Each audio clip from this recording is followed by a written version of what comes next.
This is his ASMR challenge that he was meant to upload but didn't do it. Oh yeah, we called it out now. Where's your ASMR challenge? Hello everyone and welcome back to the 27 podcast. My name is Harry Barr and as always I am joined by the wonderful Ben Butler and Joscel Manarambona. Guys, how are we today? What up, what up? I'm trying to finish my mint imperial before we start. That me under pressure there, didn't you? God. So put a cold open. I throw it on you sometimes. It's been a week. I tell you what, it's been stressful. Mm-hmm. I can What's tell going you on in your life, boys? Yeah, we're all in lockdown, obviously, but just let me tell you now. I reckon you both had it lucky not doing a masters because it's not cool. It's not cool at all. I mean, Ben, listen, you're doing your bar. My degree is so much harder than yours. Do not even tell me otherwise. Don't know about that. Oh God. Well, my degree is harder than my dad can be. My degree's dad could beat. So I have to know all of this for. Oh no! I have to know all of this for one exam. Yeah, go on. Why are we doing the podcast then? All right, thanks guys for listening. We'll see you soon. Peak, isn't it? Go screw And on that note, it's been a pleasure. Look at that. Look at all these notes I've made. Is it at least illustrated? That's not even like half of it. Is it at least illustrated, or is it just word? It must be mind-numbingly boring. It is all words, and it's There's not not a bloody single big. It's picture. not big font either. no. Look at that. Oh, it's horrible. The paper looks like that Bible paper as well. Like, It's they're like proper books. That's the thing. Yeah. Proper books. But oh my gosh. God, why? What's wrong with you then, Joscel? Come on. It's just this 3,500 word essay What's it on? been tormenting me. I don't know. Actually, no, that's my next essay. It's just a lit review that I've got to do. We're not going to go into details. It's not the point of the podcast, but as soon as you asked, it's just a literature review that I just haven't got the knack for. I've kind of accepted that I'm going to do shit in it. Everything else is good. Everything I'm sick, but this was just the one thing that's just like, this is the pile of trash. So Absolute pile of trash. You haven't got anything else going on. So, but I do feel sometimes that's not necessarily a benefit. Like, yeah, but like sitting at home all day. Yeah, nine months. That's exactly what I was going to say. It's mind numbing. Like, yes, I've got mind numbing, but at the same time, when this is all that I'm doing, literally, I'm like, I just. And you can't escape to anything. That's what I find most difficult. Is it's not like, and it's funny. One of my I'll take care of old people because that'll be. I mean, I'm not going to lie, Harry. I'd have actually. I don't know. wait, whoa. Doesn't matter. It's all good. You're on I'll say furlough, it, buddy. You are. furlough. You're on furlough, so you've got the best out of all of us. Yeah. I wish I was on furlough. I know. I forgot about that. Yeah. Yeah, exactly. Whilst you guys were talking about to be at masters, home. while you guys were talking about masters, I thought I had a bit of like you're thinking now, you're like, oh, I've got a little bit of like a tough bit, like just to try and like even it up, and I've actually ripped off half my nail, and it really hurts. So. Yeah. What's that got to do with masters? That's the different worlds, right? It's just once you guys were having that really in depth. That's just why you guys were having that really in depth conversation. I kind of zoned out, looked at my nails, like, oh, get rid of that bit, and I've ripped off half my nail. So that's how my day's gone today. Yeah. Oh my god. Anyway, Wow. So depending on when I quite cut the funny. cold open, we alluded to watching the first episode of The Crown. Sensational. Yeah. Really it was, good. it was on Ben's recommendation, and I have to say, Shock. bloody- Me providing the goods again. God. Yeah. What a No, surprise. I swear, Joscel, pretty much every single film, apart from maybe one that I've recommended to Joscel, he's liked. So Yeah, like, that's true. get off your high horse, Ben. Get off your high horse. I please the whole cohort. You only please 50% of it. well, actually, I please 2/3 because I also like the films. So, You can't please yourself. I don't know about you, Ben, but Talk down, hitting you hard. anyway, go. Taking a left. This has gone left. Gone from Queen Elizabeth to Prince Albert. Prince Albert. Anyway, The Crown, really good. I've ended up watching it. So I decided to. Ben basically told us both to watch it. I love First episode isn't even the best one. Yeah, That's I not know. even, Queenie's not even barely in it. I know. Yeah. Here's the thing. So so I just finished watching it, and Mum was just coming into a room for something, and she saw I was watching. I was like, "Oh, are you watching The Crown? What episode are you on?" I'm like, "1." She went, "Oh, we're on episode 1 too." So I'm now watching it with my parents, which is the first time I've done that since I was like, that's a good watch, to be honest. 16, maybe? I made the stupid mistake of searching the internet. I was like, The Crown, and obviously season 4. Oh no! Have you looked up spoilers in something that's already happened? Not necessarily spoilers, but come on, do you half the stuff that happens you won't know about? You weren't alive. There we go. It's not really a spoiler. It's not like you've studied the history of the royal family either. Yeah, exactly. But apparently, this coming season seems quite interesting. Based on. Oh yeah. Well, I think the thing with it is the newer. Well, the more seasons they go on, the stuff that is more relevant to people our age, and so my mum's really excited for next season because it's all about Princess Diana, and she was alive when it happened. So when it comes to the Prince Andrew episodes, we're going to be like, I was about to say, my lord, do you think The Crown has the potential to so after the Queen kicks the bucket, she's pretty old. Do you think they could continue just the show forever? Yeah, and then they're doing it but I was thinking about it though. It'll end up being EastEnders, where they have an episode every single day. The writer be frantically writing what the Queen did that day. I was thinking about it. They would have to take. I reckon there'll be at some point there'll be a 10-year gap between a revival, because you can't. You need stuff to happen. You can't. You have to have, I think, a certain amount of time between them as well, for it not to if there was a season about Prince Andrew now, it probably wouldn't get aired. No. Whereas in you need stuff to 20 years time, it will. So because it's not. It's been and gone. It's not relevant. It's not hot topic. Or prevalent. Yeah, not as prevalent. So. I don't know. Imagine in 20, 30 years time, they're like, "Oh, season 8 of The Crown is starting now because King Charles did all of his stuff." And also, I didn't realize you can change your name when you become the monarch. You can change your name. I think as you go on and watch it, you'll just see how unfair it all is. I think actually, I know it sounds weird to say, but and at the end of the day, it's one of those things where you're born into it. You have no choice in it. So when people say "Oh, I never wanted to be like this," I think that's fair enough. I do think it was never their choice. It becomes their prerogative. Yeah, what she's allowed to do, what she's not, and what all the real people are allowed to do aren't. Well, I guess it's also kind of weird because of what's happened in the last year or 2 years, really, with Meghan Markle and Prince Harry. That would be a good season. The season with Meghan Markle and Prince Andrew is going to be. Meghan Markle could play herself. Yeah, she probably could actually. Probably be a bit old. Maybe she could play. I don't know. Prince Harry did sell that documentary or whatever to Netflix, didn't he? He's earning money from. He sold something to Netflix. I don't know what it is exactly because I don't really pay attention. But yeah. I was talking about this with my mum actually this morning, which is kind of weird.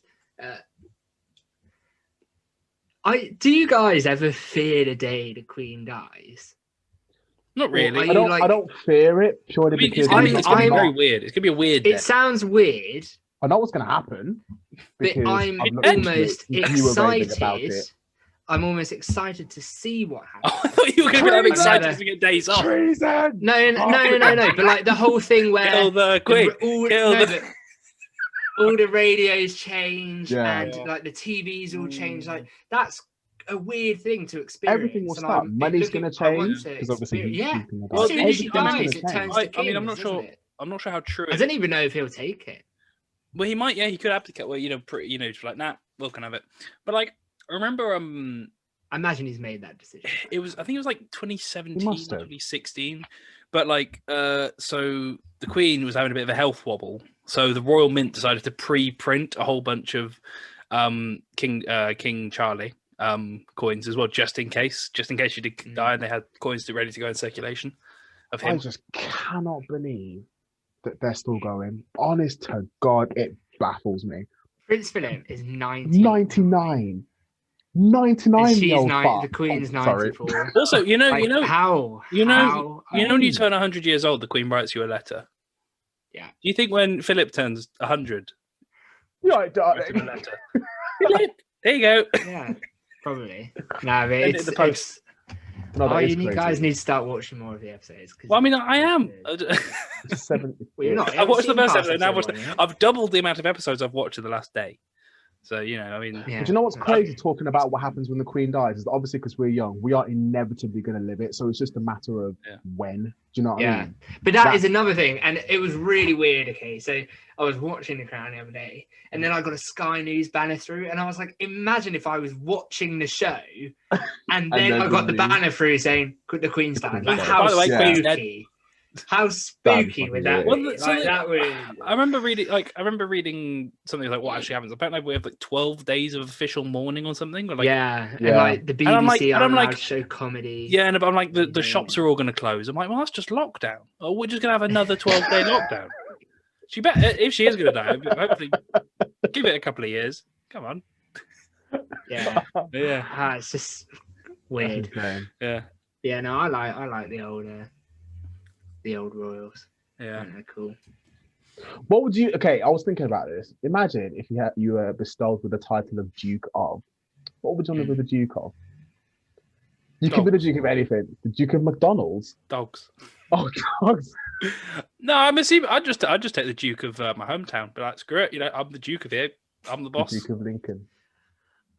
It's got a ring. I'd like to be the Duke of Cornwall simply because I like Cornwall. However, do you get the whole of Cornwall? Is it like a county? You get, I think it's because you're the Also, what's the main city in Cornwall? All Cornwall is to me is beaches and villages. That's it. Exeter. Oh no, that's in Devon. Newquay. Maybe. Yeah, fair. That's... I don't know. Yeah, because would you be the Duke of Hampshire? I've never heard of the Duke of Hampshire. Maybe there is one. It's probably one of those like lower ones that sort of like. What are Will and Kate? Duke of Cambridge. Cambridge. Yeah. The Duke and Duchess of Cambridge. So that's Cambridge. What was? I don't want to be the Duke of Portsmouth. All right, ladies. I'd be the Duke of Oxford. Oxfordshire. That's pretty cool. I'll go like Duke of the Cotswolds. the Duke of Stoke-on-Trent. But it's an odd title. But when you have that title bestowed on you, like what is your role? Like what is your? I don't know. You get to go to nothing nowadays. Nothing really nowadays. It's all ceremonial. Kind of maybe you do a couple of things. I imagine do a little bit in the provenance. Yeah, like give out some old. But like, I mean, Duke of Edinburgh. I'll take that. What's is it like just Eugenie and what's the other one? Beatrix, is it? Beatrice. Yeah, Beatrice. That's it, not Beatrix. But like, they don't really do anything. Like they're not. Yeah, really... they're not. Then but that's another issue with the royal family, isn't it? It's too big. They're lineage. I don't know whose kids they are. Oh, they might be Andrew's kids actually. Ooh. And no, they are. He's just like he's not ever going to be king, so they're never like. Yes, they are technically in line of the throne, but now you need something very, very wrong to happen. But that thing is now Will and Kate have had children, and their roles are literally redundant. Yeah, I could care less about them. No offense to them. I like the ones that are directly in the pyramid. Yeah, the inner circle. I think that's how it should work anyway. To be honest, like once you invite other attachments, it's just complicated. It should just be mom and dad have kids. That makes sense. Yeah, but then what if some of the kids there have more kids there, and then they're like cousins, but then they're also, I don't know. It's just a bit tough, innit? Hey, well, that's tradition for you. Good thing we're well. I don't know. I'd like to be king. But do you guys know your family tree? Like only really immediate family. I don't know anything. It's difficult for me. I could do my mum's side, but my dad was adopted, so I will never know my true family. Well, technically, it's a difficult one because I am a butler, and my dad is a butler, but technically he wasn't born a butler. Yeah. So I will always be a butler, so I could know my butler family tree, and obviously I am a butler. I feel like I am a butler. Yeah. But if I ever wanted to, I could never find out about my DNA heritage or anything, so I could never find out if I say heart problems run in my family or something. Well, no, because you could. I can't. My dad knows nothing about his mum. No, but you can do like you can do like crazy. those DNA like 23andMe or Heritage. Like they can actually like trace your DNA. Yeah, they can. Yeah, but he doesn't know who his mum is, though. So how? I know he wouldn't know. Trace it from the Butler family. Yeah. No, but it would say whether you're more susceptible to certain things or I thought 23andMe just did the old. No, they can do the Heritage, but they also can do what countries you're from. Yeah, but they can also do like you're statistically more likely to not like coffee or It's interesting. Yeah, there's a video on it. I think I'll send it to you after. But yeah, because I know from my family tree, I'm incredibly Celtic because my grandpa, on my dad's side at least, my grandpa was from Ireland, but then his family originated in Scotland. So I won't have any like Nigerian or anything in me, or at least not unless it's traces. But yeah, I'm just very white. So how do you know yours? I'm just African. Well, no, I actually don't. Funnily enough, I actually don't. I've tried speaking to my mum. My dad's side, it kind of just my dad's parents passed on that very young when he was really, really young. But I don't know. It's something I try to look for. My stupid self when I was really young, Ancestry.com, I was like, oh my gosh, maybe I could do it for me. But I thought, no, it doesn't work like that because in my culture, we don't all have the same last name. We can be all related, but we won't necessarily have the same last name. So it just wouldn't work. If I searched Manarambona, it just wouldn't work. Are you going to keep Are you going to keep Manarambona, or are you going to sort of do the? See, that's the sticky one. I might end up having to double barrel, but if I double barrel, that's a long ass name for my kid, isn't it? Very long name. So yeah, I'm just one of those ones. I'm just gonna have to think about it. It depends what the missus I'd just say come up with a new one like Craig. Imagine. It depends what. Yeah, it's just dependent on the missus. If the missus likes the idea of taking my surname, then A, she's a blessing, and B, all right, cool, fair enough. Imagine if you married a girl like. She was like, no. Katy Manarambona. No, Alice Manarambona. Oh dear. Caroline Manarambona. Like it just would not fit at all. It doesn't work, does it? Oh dear. It doesn't work at all. But all in all, so far, episode 1 deep, it gets a 5 out of 5 for me. Cool. Cracking. Well, I hope you enjoy it, and I hope you guys enjoy this interview that I did. Nice little segue there. Oh, what a segue! What a segue! I know. I'm good at this. With Mr. Marek Zmyslowski. I actually pronounced his name correctly in the thing. I was very impressed with myself. Yeah. It's funny because you two haven't even heard the interview yet. So no, it was incredible. Anyone fancy a pint? So next up, we have a very special interview with Marek Zmyslowski. Marek is an internet entrepreneur who spent the majority of his life setting up and building some of the biggest companies around the world. This has led him to writing an autobiography titled Chasing Black Unicorns, and he joins us today to discuss it. Marek, how are you? So great to be here. Thanks for the invitation. And I'm great. Thank you so much. Staying in Spain, trying to survive the COVID pandemic, but I guess everyone talks about it, so let's just keep that part. Yeah. Have you been in Spain the whole time since it started?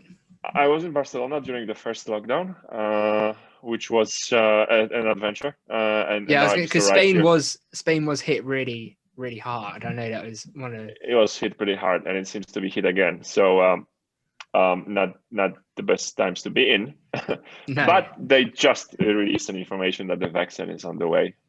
Flights are just launched this today, so I guess it's almost over. Hopefully. So as I said, we're here to talk about your book.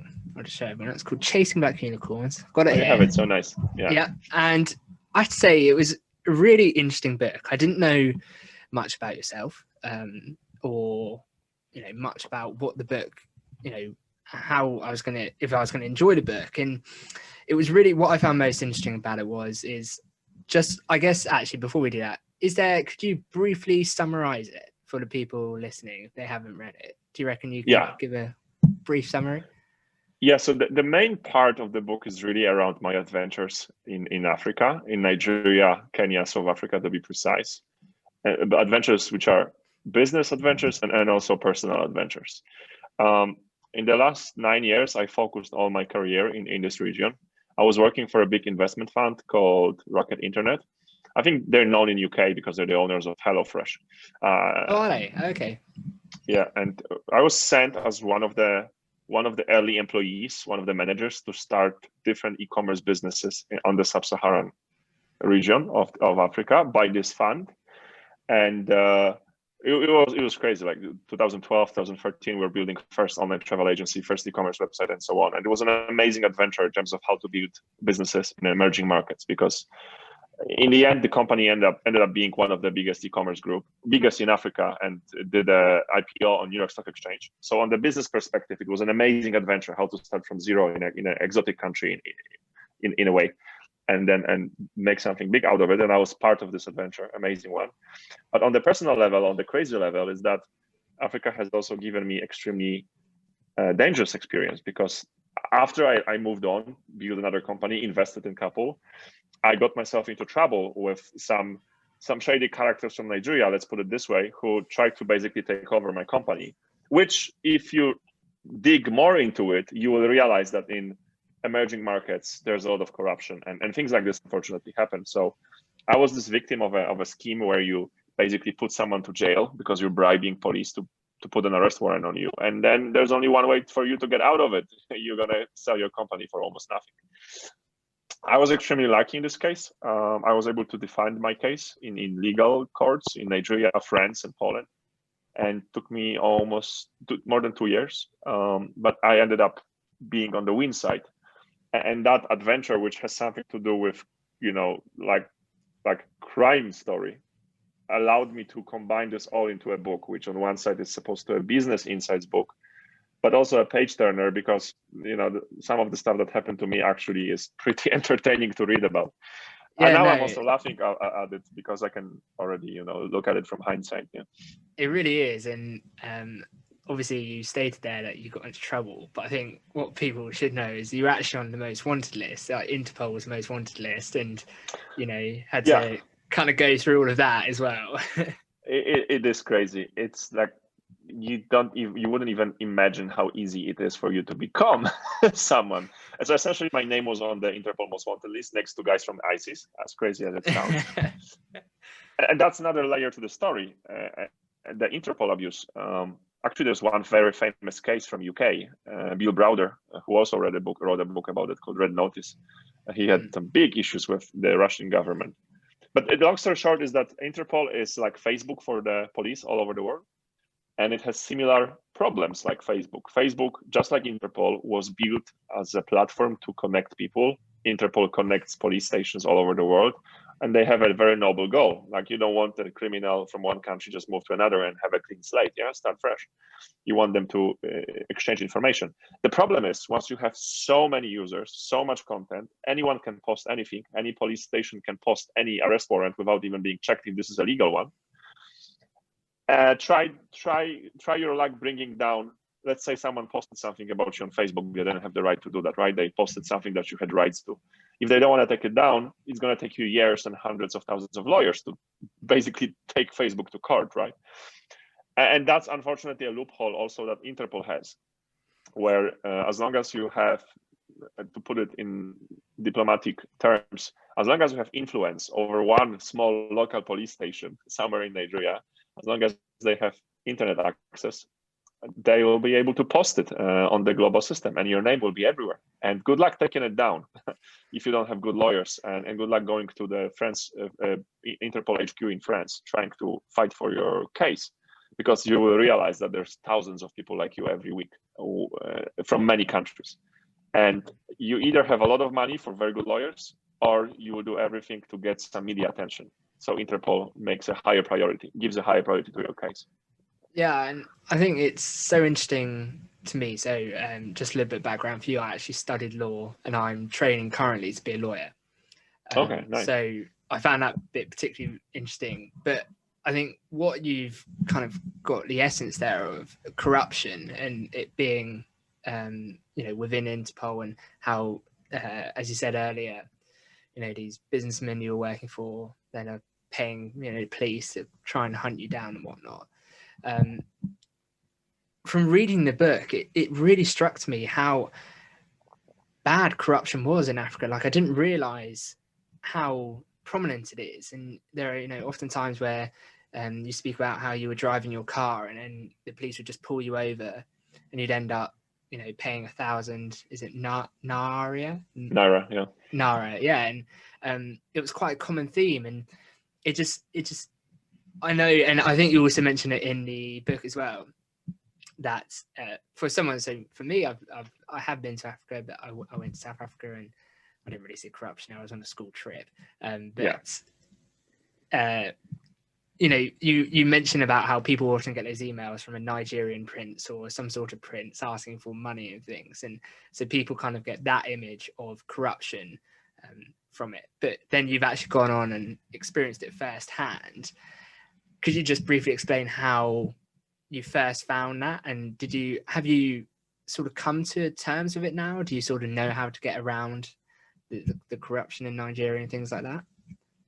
Yeah, so there are a couple of things here. Corruption is a big issue, big issue in the countries where I was operating. So Nigeria first, and for example, Ghana, Kenya, and so on. But I want to state it very clearly that first of all, corruption is not an African thing. Corruption is really typical for any early economy.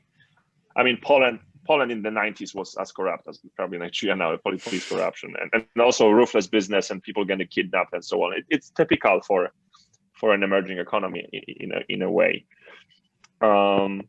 Then I also want to state it clearly that really what happened to me related to corruption is something that is really standing out in the whole story, right? Because of how extreme it is. Mm-hmm. But when you read my book, you realize that it's just like one piece of the puzzle. There's so many positive stories here. And I've been active business-wise in Nigeria for 9 years. And all in all, I consider myself a very lucky person. And I consider myself being not that often exposed to corruption as one might think. I was exposed once to corruption, which was an extremely dangerous case. But considering how much time I've spent there and how many businesses I've built or run or dealt with, the statistics are not that bad. And when you look at the rewards versus opportunity, it's totally worth it. So that's the image from my book. I just don't want anyone to think that I'm just kind of trying to sell the book by telling about corruption. So I wanted to make that clear. Having said that, Nigeria, when you look at all the sources, all the statistics, is one of the biggest countries in terms of how problematic corruption is. And then I want to go deeper. One of the most corrupt institutions in Nigeria is Nigerian police. And that's the big problem. And now that we're talking, just check on social media what's happening in Nigeria right now. I don't think the media, the mainstream media, is covering it that well. With the SRS, is it? Exactly, Special Anti-Robbery Service, which was again supposed to be a great, quickly acting department, but ended up turning into a gang of thugs that will stop every young person that has a laptop, because that SARS team is actually targeting mainly innocent young people that are traveling. They don't have a smartphone or a laptop, they can't defend themselves, and under the pretense that they are the internet scammers, the SARS would extort money from those people. This is now becoming more and more out there on the internet, and maybe some mainstream media is reporting it. But I was already writing a book about it 2 years ago, and I was tweeting about this 4 and 5 years ago when my employees were literally stopped and harassed on their way to work. And it happened to me that I actually had to go and get someone out of the police station because of that particular department. So yes, police is a big problem inside the country, but all in all, it's really not as bad as one would expect, because there's always two sides of the coins. And the irony in what happened to me is that the person that I had the biggest problem with, I'm talking about the Nigerian group represented by the businessman that tried to take over my company. The guy essentially has also an Indian passport, and his main partner was a Ethiopian descent guy with an American passport. And the people that really helped me was my Nigerian lawyer, my Nigerian friends. And in the end, I won the case against Nigerian police in Nigerian federal court. So if this was really that bad, I would never have a chance to win a case against the police in federal court. And I'm the first foreigner in the history, and the last one, I hope, of the judicial system in Nigeria that took them. So it is bad because the cases can be extreme when you talk about them, but overall it's worth the risk, and it's not like a problem that no one can solve. And to finish my story is that in the beginning, it wasn't that bad because we were just a bunch of young dudes with some money from foreign investors trying to build online websites in Nigeria, an online travel agency, food delivery service. We even had our own version of Uber. We tried to launch it, and no one really paid attention to us because there's so much money in oil. Like, all the bad guys are paying attention to the big businesses, right? But the moment we became bigger and bigger, and the moment we started paying for ads in TV and buying billboards on the streets, that's where we got brand awareness by our clients, but also by some worse guys, if you know what I mean, right? Yeah. And then Uber came to Lagos, and they started doing the ride hailing and everything, and there was a switch around 2015-16. You could really see that all the official institutions are now paying way more attention to what these startup guys from Europe are coming. Apparently now they know that they have money because they have this foreign backing. And when that attention came, then you could see much more surprise controls entering your office with different type of institutions like fire safety teams or immigration offices, always trying to find a way to give you a fine, and then give you a way to get out of paying the fine if you pay a smaller fine, but privately. So that was like a big issue. And then you have competition having no problems whatsoever to pay someone to come to your office and arrest just under pretext of anything, just so you stop your operations for a day or two, just to make your life slightly harder. That was a big and increasingly big problem. The bigger you become. Yeah, and I think I should go off your point. I'm not saying that when you speak about corruption, that's not what the book is about. You actually speak really highly of Nigeria, especially from when you first start. I remember you say, I arrived at the airport and thought, welcome, wow, hello Nigeria. And then you're like, I was hit back with just the heat. And you're like, wow, this was Nigeria going to you, hello.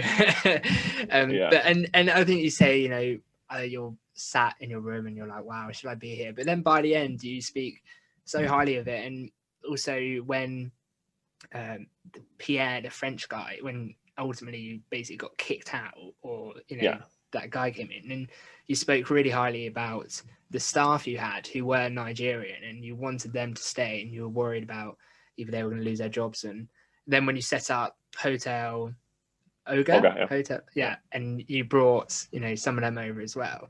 And there was one thing I found really funny in the book, and it was actually when you first arrived in Nigeria, and I think you were trying to hire someone, and you put out a flyer, or you put an advertisement out, and you got like the next day you had like 10,000 emails or something.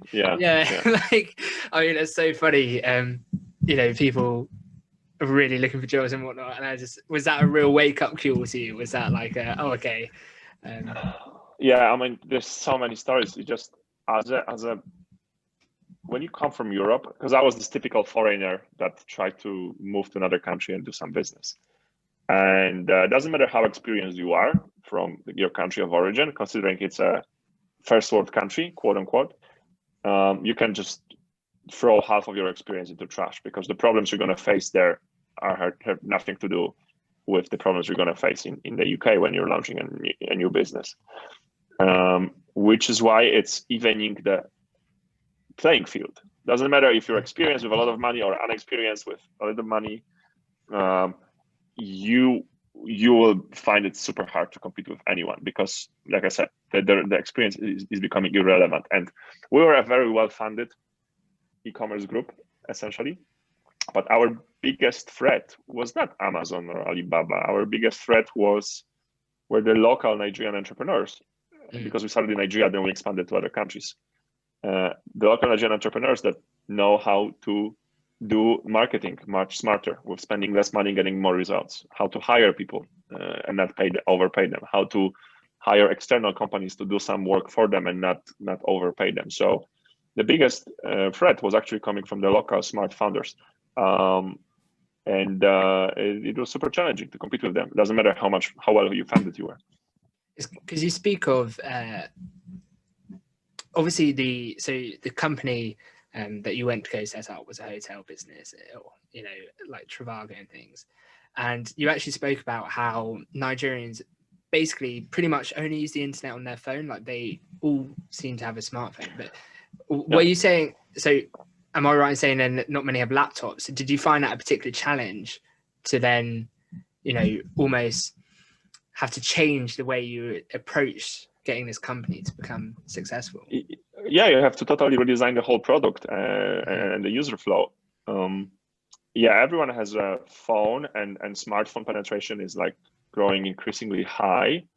And also smartphones are made much cheaper. Like you had the Chinese brands, which you never see in the UK or Europe. I remember like you could get in 2015, you could get a Chinese smartphone, which had similar specs like an iPhone 5 or even 6 later. And it was like $200 or $100, extremely cheap. Obviously, they fall down 5 times and you can't use them anymore, but the specs were there.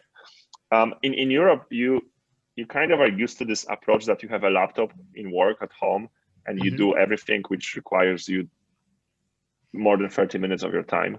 Then you may have an iPad to do something, in between. You have your smartphone to do things from 3 minutes to 30 minutes or from 30 seconds to 3 minutes. And then you have your smartwatch to do any type of engagement with your hardware that takes up to 3 seconds, or up to some seconds. And for a typical, because again, it's so hard to generalize. We're talking about 54 countries, hundreds of ethnic groups, and a billion of people.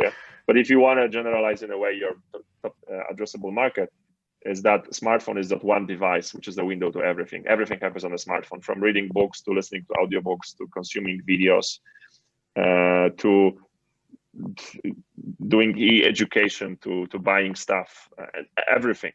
And it requires a total rethinking of how user flow works. And then on top of that, you have internet, which is extremely expensive when you compare it to how much people are making money.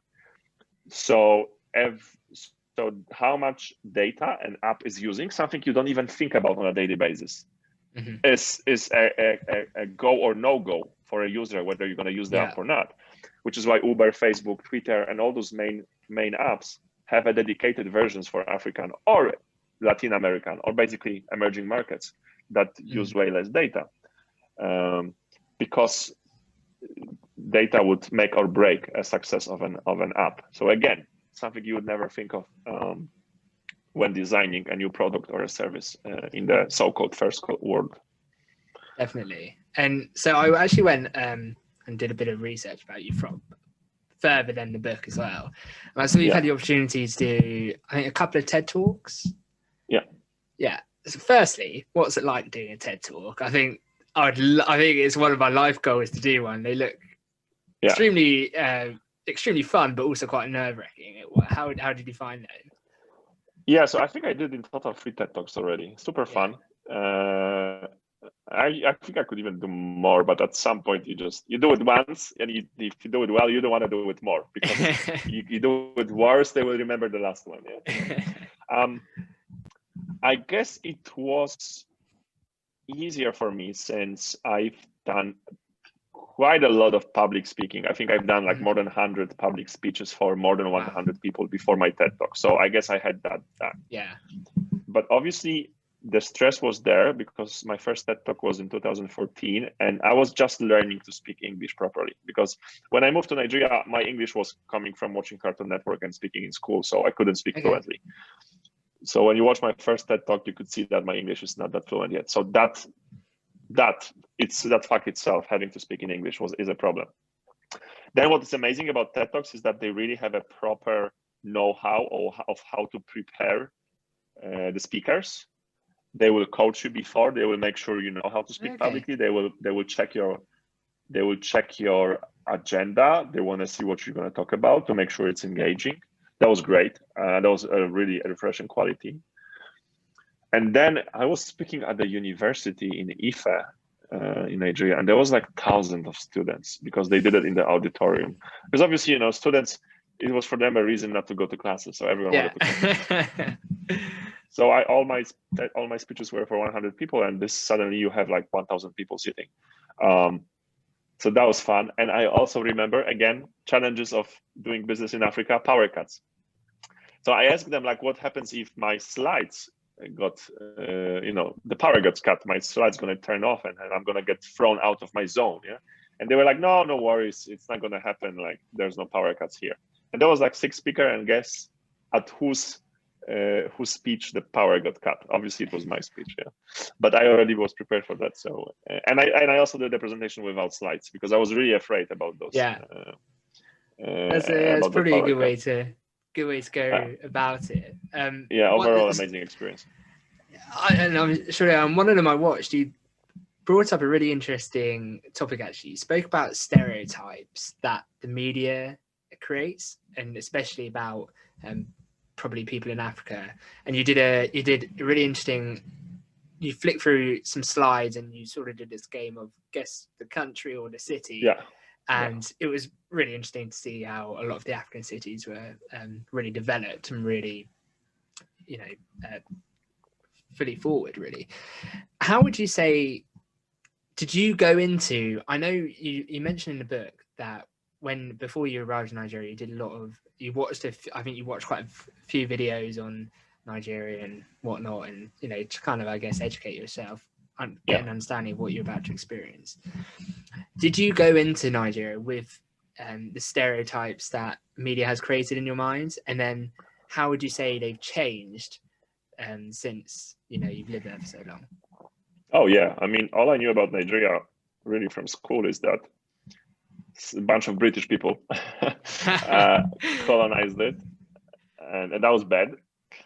And then they decolonized it, and that might have been even worse because the way they decolonized the countries made them even more vulnerable for external influence and so on and so on.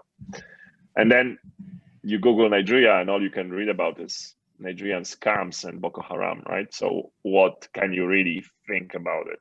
And also Poland is a very homogenic country. They're just, most of people are white and Christian, right? Roman Catholic, even worse. So I really had no one to speak to. But then again, I didn't care because I also was, exposed to a lot of stereotypes about Polish people, right? There's many. And I know when I was like 15, it was like 2005, and I would speak to some American friends and they would be asking me if there's still, apparently I can buy stuff in a shop because there's communism in Poland and you can't buy anything. So I knew how this works. I knew it works both ways. So I was like, yeah, most likely the stuff I'm reading on the internet is not there. So I guess I was well prepared by having an open mind.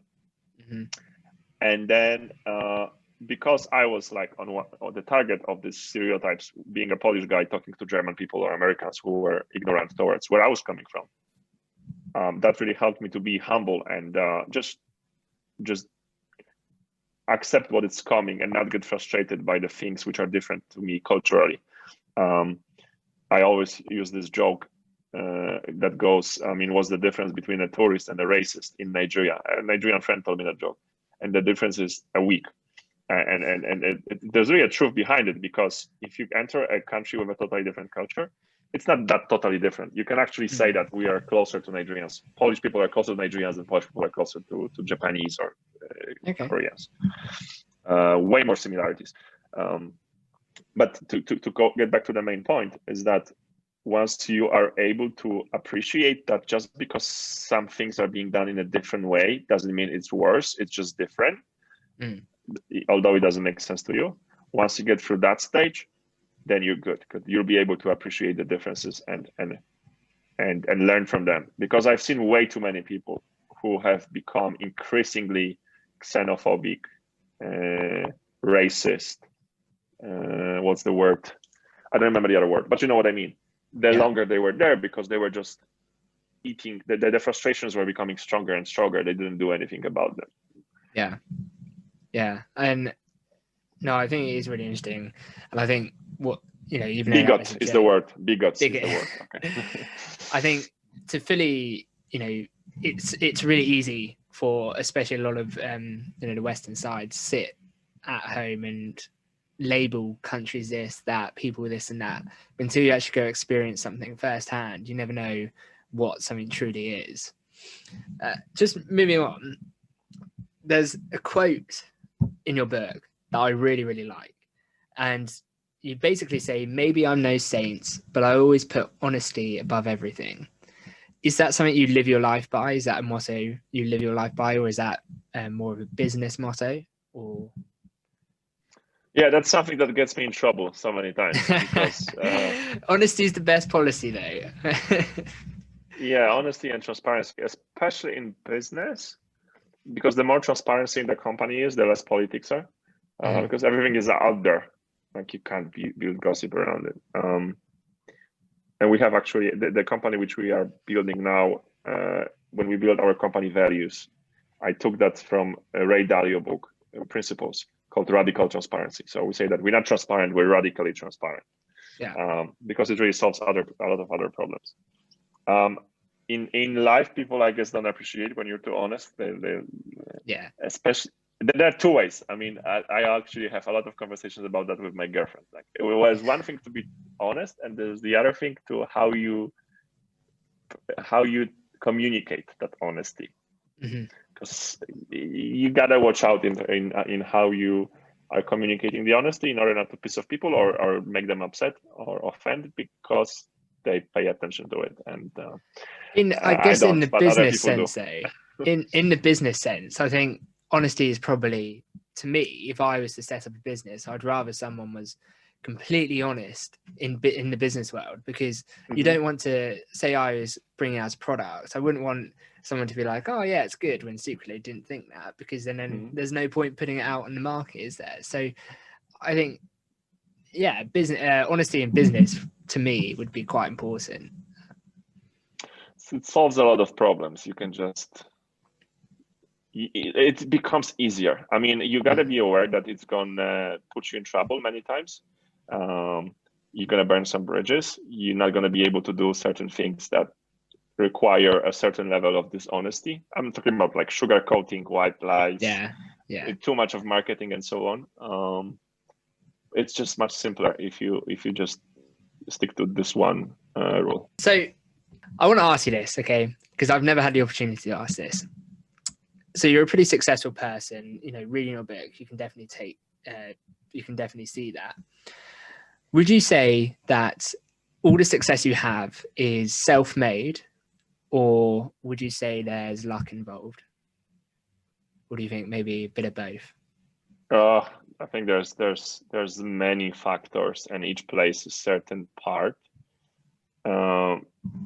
First of all, you gotta be born into the right family and into the right geography. I mean, we have a foundation where we're supporting an orphanage school in Nigeria, in Maiduguri, in Borno State, and there are kids in this school who are more talented in mathematics or in science than we will ever be. But they have zero chance of becoming second Einstein because of the place they were born. So geography is extremely important, and you can't put enough emphasis on how much the chances that you get in the beginning are important. Then I guess with luck is extremely important. There's a certain level of people who are so extremely freaking lucky once, and they were not too stupid to be able to build from that luck, and all they had to do is be lucky once. On the other side, I guess it's a function of being able to spot opportunities and not to screw them up. It's like with poker, the best guys who are the best at poker or bridge, it has really nothing to do with the cards that you're getting. It has all to do with working in a process that allows you to minimize the risk and minimize the downside and maximize the upside of all your potential moves. And it might look as luck from hindsight, but it's really a process of trying to spot certain things and minimize the risk. I would call it like that. Having said that, there are probably people who are extremely who were just extremely lucky and probably didn't deserve that luck. I read I think there are examples from every side of the spectrum. Definitely. And I read a book actually by Malcolm Gladwell, and it was called Outliers, and it speaks about these quite successful people basically, or different. For example, there's like ice hockey players and things. It's a really interesting book, and it's all about luck. Is there such thing as luck? And actually, the conclusion is that it's opportunities, and it's as you were saying, it's the opportunity of being born where you were, being born at that month for say schooling. People who are born in like September to December often have better academics because they're more mature and things like that. So it was a really interesting book.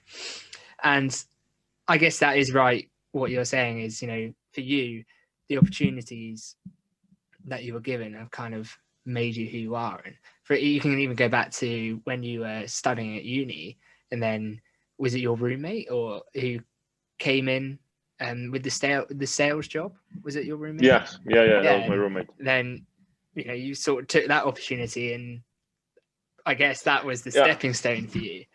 So I guess I'm trying to take every opportunity, and if it turns out to be shitty, I just quietly kill it and try to search for another one. You just don't talk about the other ones. Yeah, absolutely. So something thank you so much for coming on. You've given me so much of your time already. One thing that I really liked, and I didn't realize until the end of the book, is that actually all the proceeds from your book are going to this charity that you mentioned. Do you just want to briefly explain it? How did that come about? Yeah, so it all started with me not wanting. I wanted to send a message that I'm not making money out of this book. I'm not making money by talking about what happened to me, because that's not why I wanted to do this. So I wanted to officially put this money into a charity. So I started looking for a proper charity, ideally in Africa, because that's where all my adventures came from.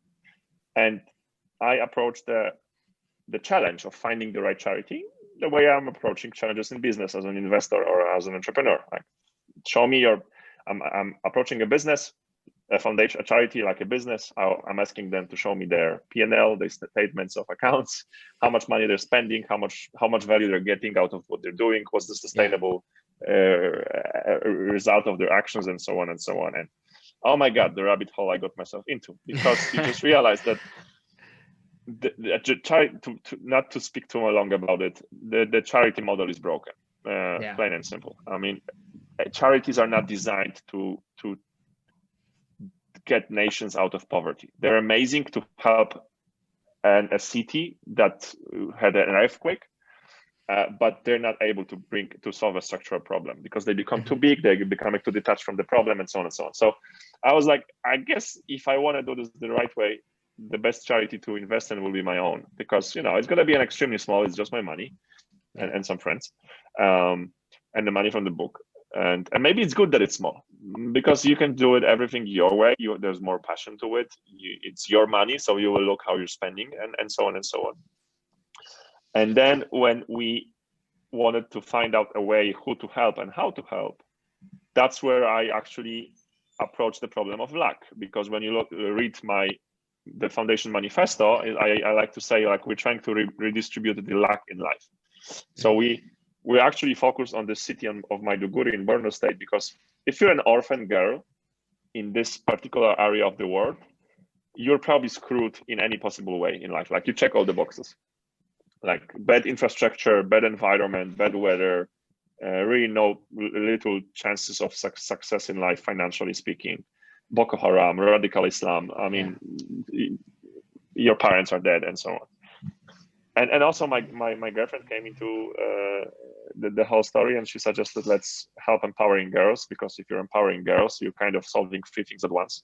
Educated and empowered women will hopefully enter a business and get a better job. And the more female there are in business, the better the companies perform. This is proven already.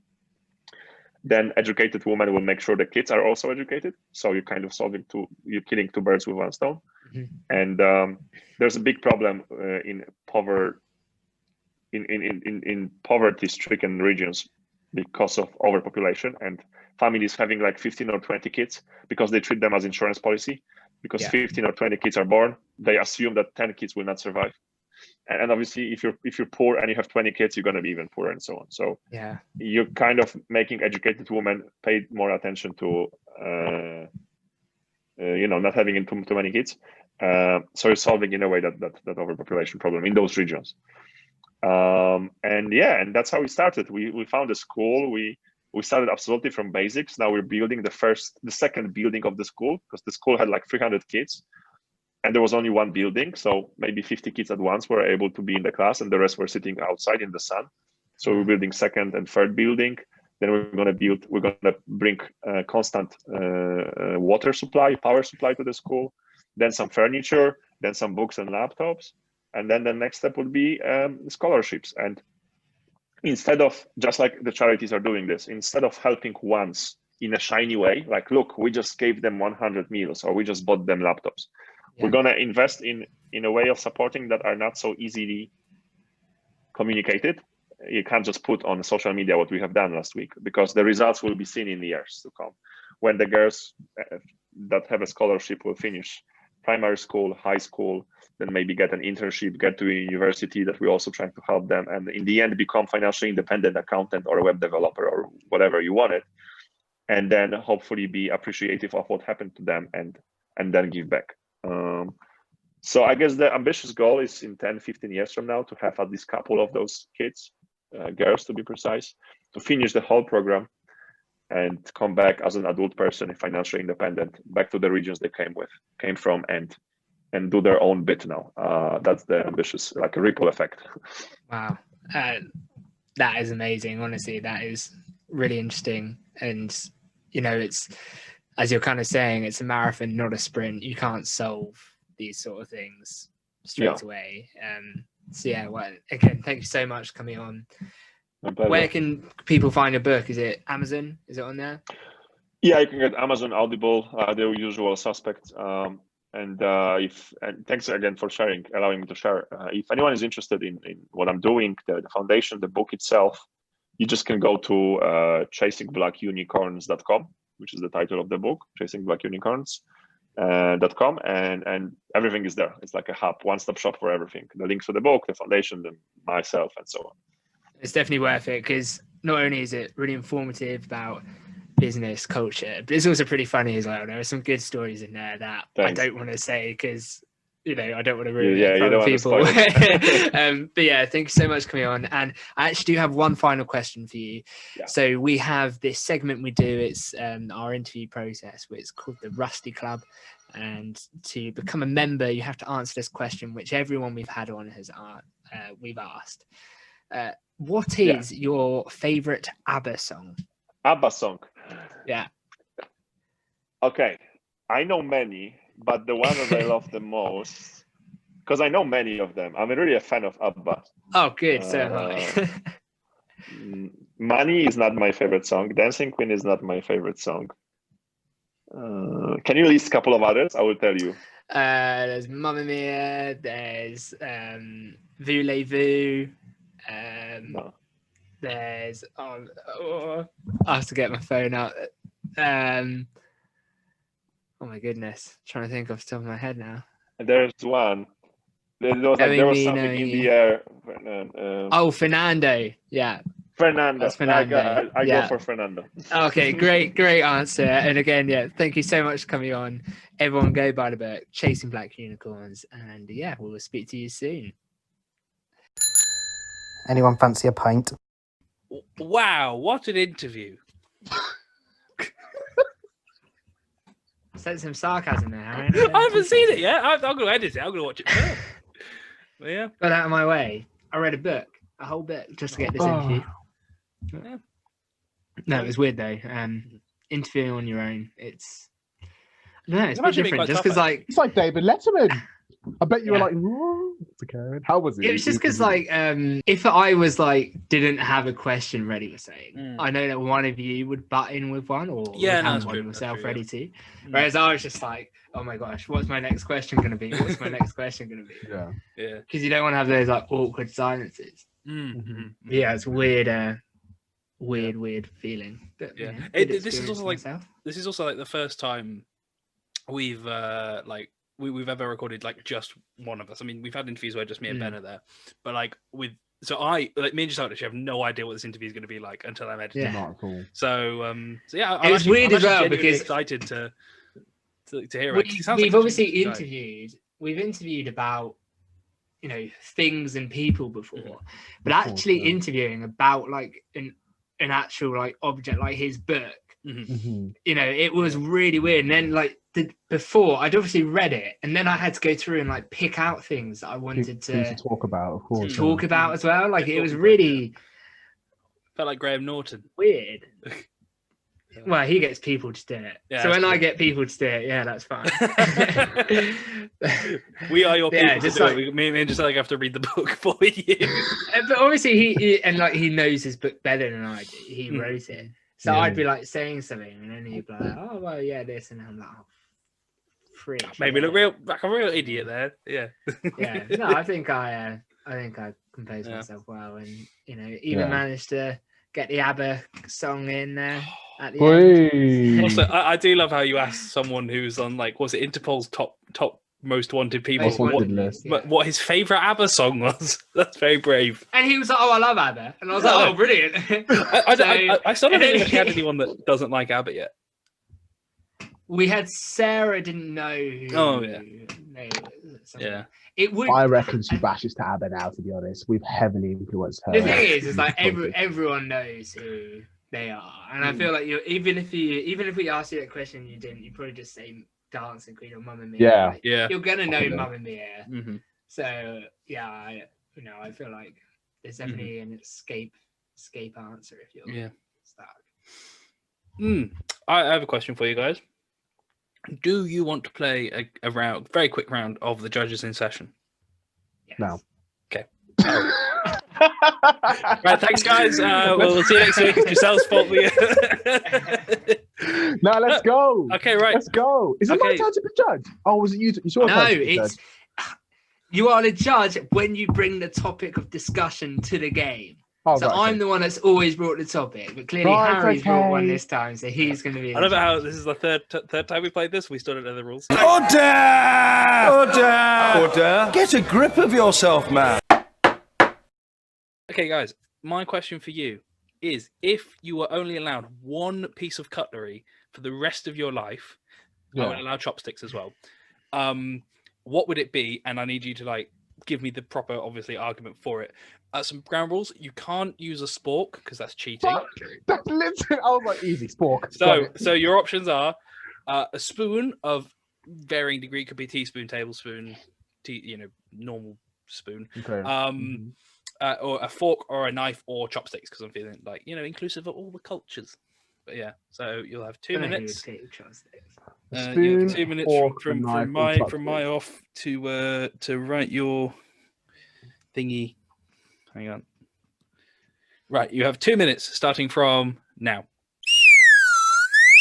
Right, so the 2 minutes is up. Actually, with less than 2 minutes. That's how confident the boys are in their argument. They wouldn't have known any better. I'm just gonna say also, Harry, you didn't define we both can't answer the same thing. So exactly. Oh yeah. The same one yeah. All right. Well, I'll let Joscel, you go first, mate.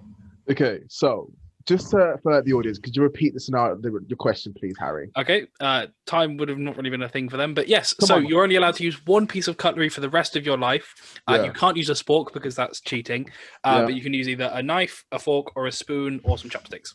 Okay. So my cutlery that I would use is a knife, purely because I feel like out of all the options, it's the most multi-purpose one. You can cut with it, you can sharpen with it, you can use it as a screwdriver if necessary, because this is a sharp knife. You can use it as a fork by pronging whatever you want to have. You can use it to kill. You could, well, obviously, I'm not condoning killing, but like, if you need it, like. Yeah. Also, this is actually also a good point, because is this like one bit of cutlery on like, are we on a deserted island? No, I just said you use one bit of cutlery. Like, why would you use a knife as a screwdriver? So, yeah, but I also thought we might have been on like a deserted island. Oh, that was the direction I took. Oh, yeah. Okay. Well, hence the killing. Yeah. If it's deserted, why would you kill anything? Deserted of human beings, not animals. Okay. It's interesting, Joscel. Okay. Yeah. you remember losing my train of thought now? Yeah, we'll just call time on that because I lost my train of If thought. only you wrote the answers down. Yeah, I know. Benjamin. So mine would be a fork. You can cut with a fork as long as it's not raw. So in fairness, I'm admitting to this, but say it was a bit of meat or something, you'd have to cook it, and then you could cut it. Just really useful, prodding things in and out. Joscel, you did say about a knife, you can do that. Valid argument. Get it with rice quite easily. You can get good portion sizes on it because it's a fork. Whereas the other ones, maybe a spoon, you could. I just like a fork. I think you can do the old prod it into, say, bit of food or whatever, pull it out. Is it cooked yet? You can have a look to see if you've got the juices out and things like that. I didn't think about that actually. I guess again, well, yeah, of course you can. I'm not saying you couldn't. What else? I just think a fork is actually my favorite utensil. Fair enough. Yeah, that was fair. And even if it was with cereal, like I have my Weetabix every morning, I'm confident. I don't have loads of milk in my cereal. I have enough to wet it. So I'm not one of those people that's then drinking the milk after. So I'm very You're not like Zeke. You're not like Zeke. I'm very comfortable forking with my Weetabix, eat it. Bit of fruit, eat it. Yeah. So a fork would be my choice. That's interesting. Okay. Well, actually, I would have gone with something different. I would have gone with a spoon. For people that know, just because, like, you can't spread with a fork. I would have gone fork, but if I want to butter my toast, a fork is pointless. Whereas turn it with a around. spoon, Use the handle. Oh! I tell you what. I tell you. Yo, Ben. Yeah. No. Okay. Fair play. Another episode of the podcast. Ending on an absolute bombshell. Thank you, guys. Yeah. Cheers. Bye. Thank you very much, guys, for listening. Ben, one.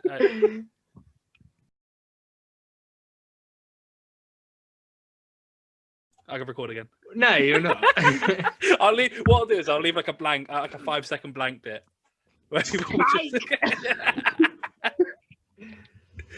Oh dear. Yeah. A spoon. What else would you do with a spoon? You can spread. I don't know. It was just because I like cereal. Like I like soup. I like cereal. I think it's and like you can. It's difficult. It's difficult, and I feel like when we do these, we need to be more specific because obviously me and Joscel were thinking of deserted islands, and then I guess the benefit if you were to use a spoon on one, then you could have water. You could drink out of it as well. Be a ball ache, but that's true. You definitely could. But also, when you say spoon, what size spoon? I'd just go for like a normal, like tablespoon. Tablespoon, yeah. Because you wouldn't have a teaspoon. That seems a bit. Seems a bit. But then you could have a serving spoon. Yeah, a ladle. A ladle. Exactly.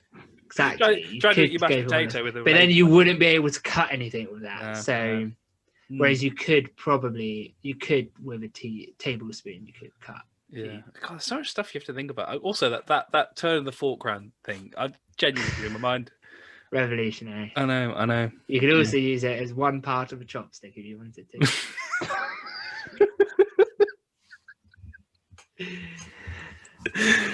Right, Mr. Judge, what's your verdict? If you have a better utensil to use, write in to our Instagram page. Yeah, that's about it. That old chestnut. That old chestnut. Yeah, no. Thanks for listening, guys. Yeah. There's no winner. What the hell? I said Ben won. Oh, right. Okay. Yeah. Cool. Yeah. No, I didn't hear that either, Joscel, but I'll take it. W's all day, baby. W's all day. Oh dear. Are we just ending the podcast now? Yeah. Okay. Cool. Thank you very much, guys. We'll see you next week. Bye.